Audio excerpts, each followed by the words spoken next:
welcome back to Cityline. With me, I have two brilliant individuals who are here to talk about the Pierce County Developmental Disability Legislative Forum. Please join me in welcoming Tanika Aden. She is the Leadership Development and Training Coordinator for PAVE. Welcome, Tanika. Thank you for having me. Good to have you here. And you brought with you Chelsie Gillum. You are the Regional Transition Consultant for the Division of Vocational Rehabilitation. Welcome, Chelsie. Thanks so much for having me. So Chelsie, October is Disability Employment Awareness Month. What has your organization been up to celebrate this? Yeah, thanks so much for asking. Yeah, so it has just been such an amazing month. We decided at DVR to put together a series of sessions, of virtual sessions, of course, that would be open statewide for youth with disabilities to hear about different topics related to employment. So we've heard from some advocacy agencies, including the wonderful PAVE and the Amazing Wise, to talk about really important concepts like self-advocacy, self-determination, all that big, deep stuff, right? That students and youth really need to start thinking about. And we've heard from lots of business partners, just different pieces of advice, thinking about soft skills, all of those types of things that are related to employment. So that's what we've been doing this month, and it is almost over. Wow. So when do the web events take place? Yeah, so they have been taking place since the first full week of October. The sessions have been on Tuesdays and Thursdays, Tuesdays at 9 and Thursdays at 1. And we've been hearing from a different speaker or presenter at each session. So each session has had different content and different wonderful discussions. So is registration required? No, so we purposefully did not require registration because we wanted the event, again, to be as accessible and open to as many participants as possible. While it's aimed right at students with disabilities, we also knew, that youth sometimes that encompasses more than just students, right? So we wanted to make sure that families and friends and other, community stakeholders would be able to participate if they wanted to. So we did not require registration. That's quite fabulous. So why and how should students attend? Because we want to give them the most clearest directions as we can. Okay. So the way to participate has been through Zoom. So we have held these Zoom sessions that have not, that you can just get the link to. We've been distributing that link largely through educators and through schools and whatnot, but also to families as well.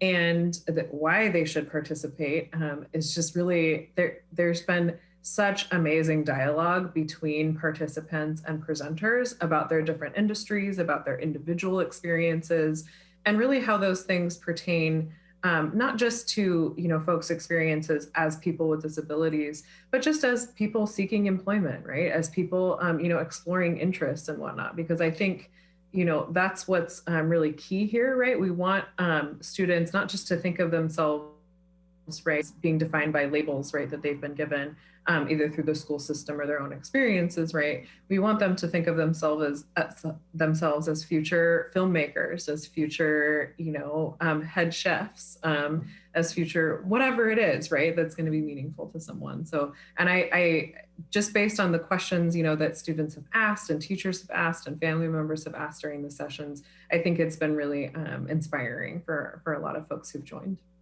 It sounds like it. So where can our viewers go to get more information about this, Chelsie? Yeah, so they can get more information at this point, since we are getting to the end. If they want access to transcripts, we've had each of the sessions transcribed, and we have presentation materials available for most of the presentations. Some of our speakers just spoke. They didn't use necessarily PowerPoints and whatnot. But if they'd like access to those materials, they can reach out to DVR staff. So they can reach out either to me or to Tammy Doyle as our state transition manager. And we're happy to pass along any of those materials, as well as to just kind of give some of the information that's been shared at some of these presentations. Thank you so much for that. So Ms. Tanika, what is the Pierce County Developmental Disabilities Legislative Forum? So the Pierce, we call it Pierce DD Legislative Forum for short. Right now, we have a ton of different legislative forums going on because it's election season. But in Pierce County, we have a legislative forum every single year, specifically for people with disabilities, more specifically people with intellectual and developmental disabilities and their families, their friends, their allies, to give them a space to talk to their legislators every year.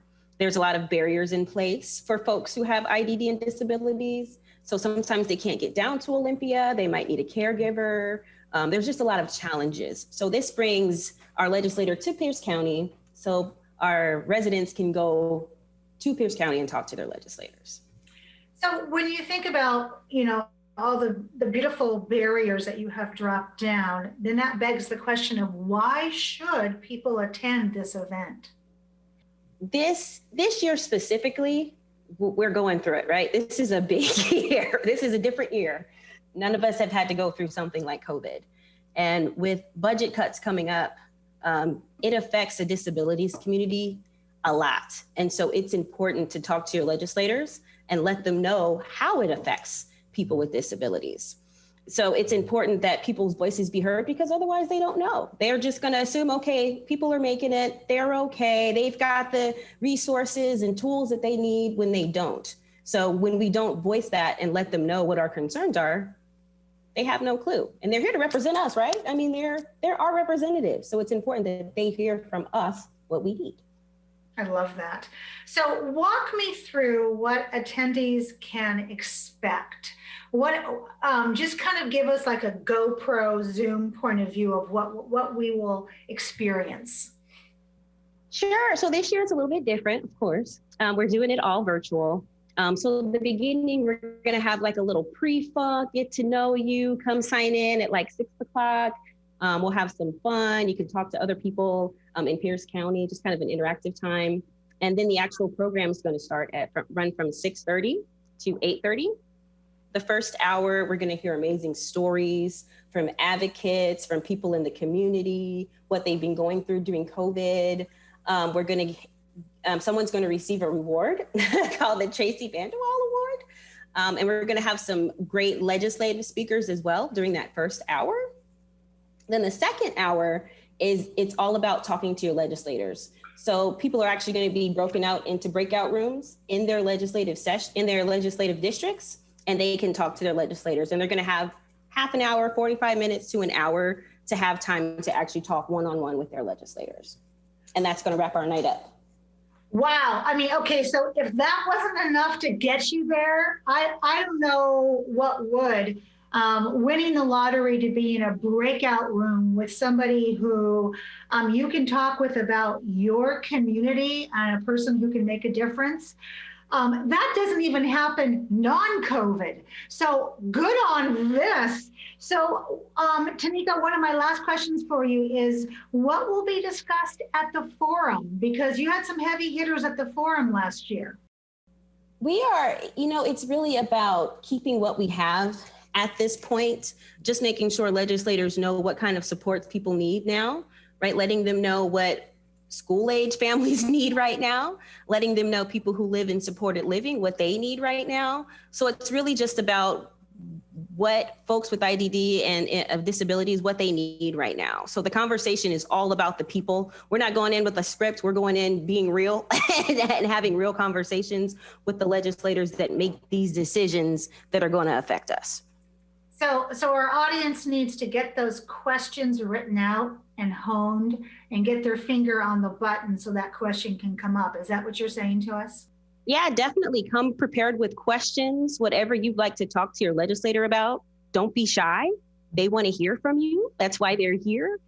So, bring your concerns, but you can also bring your praises, right? Thank you for the work that you've been doing in the disabilities community. So, if you want to come with the fire, or if you want to come with the love, just come prepared to have a great conversation with your legislators and be real because they want to hear from you.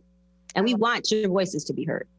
That's right. Just show up. How's that? Just do it. So there we go. Where can people go to find more information? So this year we are doing registration.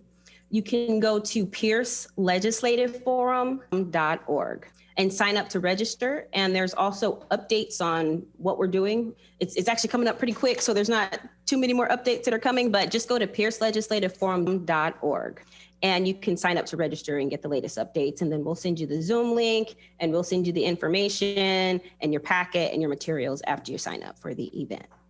Sounds amazing. So all of this great work and this partnership doesn't happen alone. So Chelsie, who do we need to thank for all of this?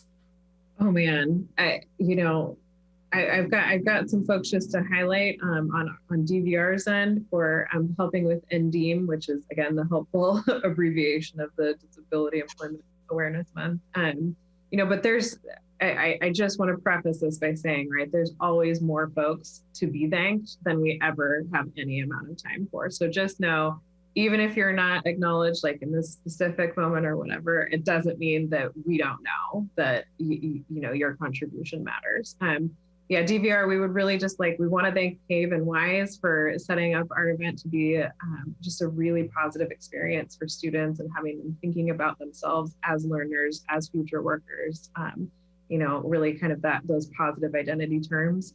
And then we want to thank all of our business partners that have presented and facilitated conversations. So we heard from Vigor, we heard from the Washington Laborers Union, Hilton and Hyatt, and then most recently from Virtual Job Shadow, and tomorrow we'll be hearing from Hewlett Packard. And we just really appreciate all the folks from all these different industries and agencies that have come together to provide really meaningful experiences for students. So, Tanika, did she forget anybody? No, thank you to all our community partners, to all the legislators, to all the legislative aides, to all the mayors, to the community, to everyone who shows up, to all of our partners who have been putting out flyers for the forum. So really thank you to anyone who's involved. And like Chelsie said, if we forget a specific person, just know each and every person who is helping with this process, we're thankful for. Well, I want to say thank you to both of you for being here today, and congratulations on this event and to the successes that you share. And I'm going to have you back on real soon. Promise? All right. Be here. All right. We have much more to come on Cityline, so don't go away. We'll be right back.